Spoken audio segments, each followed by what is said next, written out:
شاید باورتون نشه اما موجوداتی هستند که بزرگتر از تصورات انسان هستند و به دسته‌های مختلفی از جمله حیوانات، گیاهان و موجودات خیالی تقسیم میشن و در ادامه به معرفی این موجودات میپردازیم. اولین مورد آبزیان هستند. نهنگ آبی بزرگترین حیوان شناخته شده که طول اون میتونه به بیش از 30 متر و وزن اون به بیش از 180 تن برسه. کوسه نهنگ بزرگترین کوسه جهان که میتونه تا 12 متر هم طول داشته باشه. سومین مورد کالامار غول‌پیکره که با طول 13 متر از بزرگترین بیمهرگانه. خشکیزیان فیل آفریقایی بزرگترین پستاندار خشکی که میتونه تا 7 تن وزن و 4 متر ارتفاع داشته باشه. زرافه بلندترین حیوان خشکی با ارتفاع 6 متر و گیاهان عظیم الجثه. درخت ماموت بلندترین درختان جهان با ارتفاع تا 115 متر و باوباب درختان باوباب با تنه‌های بسیار قطور که تا 14 متر قطر دارند. و موجودات خیالی و افسانه‌ای اسطوره‌های باستانی مانند کراکن، موجودی غول‌پیکر دریایی در اساطیر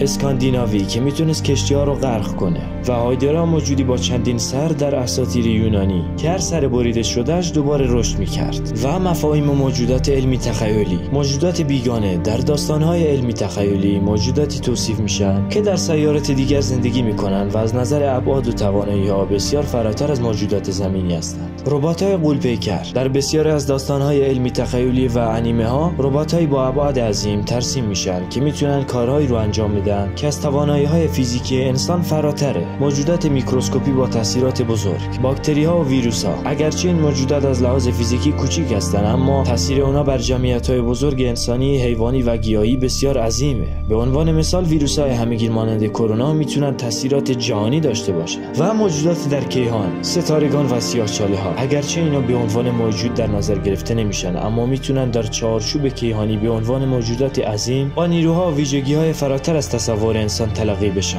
و حتی در این مورد میتونیم به یک فیلم بپردازیم که توی دیسکریپشن اسم فیلم رو براتون قرار میدم. مگاستراکچرها، ساختارهای عظیم کیهانی. در نظریه‌های علمی تخیلی مگاستراکچرهایی مانند دایسون، اسفیر یا حلقه‌های نرنیا میتونن به عنوان سازه‌های مصنوعی توسط تمدن‌های پیشرفته در فضا ساخته بشن. به انتهای این ویدیو رسیدیم. اگر این ویدیو رو دوست داشتید اونو لایک کنید و کانال ما رو سابسکرایب کنید و اگر موضوعی براتون جالب بود تو کامنت ها بنویسید تا در موردش براتون ویدیو بسازم. عشق منی. تا فیلم‌های بعد، خدا نگهدار.